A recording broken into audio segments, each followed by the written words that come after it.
രഥോത്സവത്തിനൊരുങ്ങി കൊടുവായൂർ അഗ്രഹാരം. കേരളപുരം ഗ്രാമവിശാലാക്ഷി സമേത വിശ്വനാഥസ്വാമി ക്ഷേത്രം കേന്ദ്രീകരിച്ചാണ് കൊടുവായൂർ രഥോത്സവം നടക്കുക. 27-നാണ് ഒന്നാം തേരുത്സവം.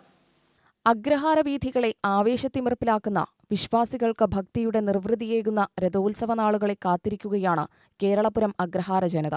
വീഥികളിൽ തിങ്ങിനിറയുന്ന ജനസഞ്ചയത്തെ വകഞ്ഞുമാറ്റി ദേവരഥങ്ങളെത്തുമ്പോൾ വാദ്യഘോഷങ്ങൾക്കൊപ്പം ആർപ്പുവിളികളും ആരവങ്ങളും നിറയുന്ന ആഘോഷം 27, 28 തീയതികളിലാണ്. കഴിഞ്ഞ 7-ന് മുഹൂർത്തക്കാൽ സ്ഥാപിക്കലിന് ശേഷം 21-ന് കൊടിയേറ്റ് നടത്തിയതോടെ അഗ്രഹാരത്തിൽ തേർക്കാറ്റ് വീശിത്തുടങ്ങി. വെള്ളിയാഴ്ച രാവിലെ 7 മണിയോടെ മഹാചണ്ഡികായാഗം ആരംഭിച്ചു. വൈകിട്ട് ശിവാഷ്ടപതി, മഹാചണ്ഡികാ പാരായണം, രാത്രി ഭൂതവാഹനം എഴുന്നള്ളത്ത് എന്നിവയുണ്ടായി. രഥോത്സവ നാളിൽ പുലർച്ചെ 1:30-ന് പൂർണ്ണാഭിഷേകം ആരംഭിക്കും. 5 മണി മുതൽ 6:30 വരെയുള്ള മുഹൂർത്തത്തിൽ ആർദ്രാദർശനത്തോടെ രഥോത്സവ ചടങ്ങുകൾ തുടങ്ങും.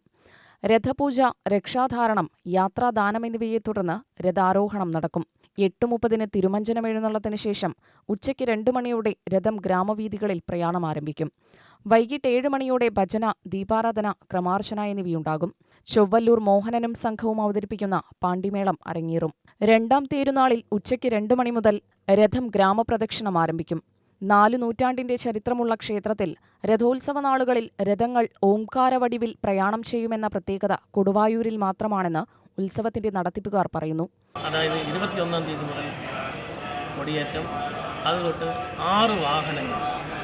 ഈ 6 വാഹനങ്ങളും ദിവസം രാത്രി പല്ലക്ക് എഴുന്നള്ളത്തോടു കൂടിയിട്ട് പൂജാവിധികളോടുകൂടി ഈ ഓംകാര വടിവിലുള്ള രഥം പോകുന്ന വഴിയിലൂടെ ഈ പല്ലക്ക് സഞ്ചരിച്ച് എല്ലാവർക്കും അനുഗ്രഹം ചെയ്യാൻ തുടങ്ങിയിരിക്കുന്നു. ഇന്നലെ രാത്രി ഈ 6 വാഹനം കഴിഞ്ഞ് 7-ാം ദിവസമാണ് ഇവിടെ രഥാരോഹണം. തിരുവാതിര നാളിൽ നടക്കുന്ന രഥോത്സവം 2 നാൾ നീണ്ടു കിടക്കുന്ന രഥോത്സവം അതിഗംഭീരമായി നടക്കും.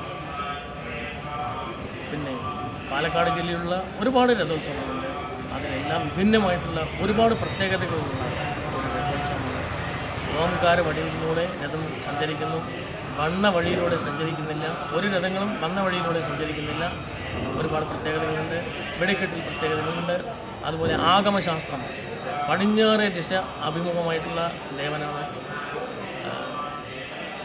ചരിത്ര പ്രസിദ്ധമായ ഈ രഥോത്സവത്തിന് ഈ അഗ്രഹാരത്തിലൂടെ ഒരുപാട് സാക്ഷ്യം വഹിച്ച ഒരുപാട് ഞങ്ങൾക്ക് പിതാമഹന്മാർ മുഴുവനും ഇതിൻ്റെ പിന്നാലെ നിന്ന് പ്രവർത്തിച്ചത് ഒരുപാട് പേരുണ്ട്. ഇപ്പോഴുള്ള തലമുറ വളരെ ഗംഭീരമായി, അതിഗംഭീരമായിട്ട് നടത്തിക്കൊണ്ടിരിക്കുന്നത്. രഥങ്ങൾ ഒരു തവണ സഞ്ചരിച്ച സഞ്ചാരപാതകളിലൂടെ പിന്നീട് സഞ്ചരിക്കില്ല.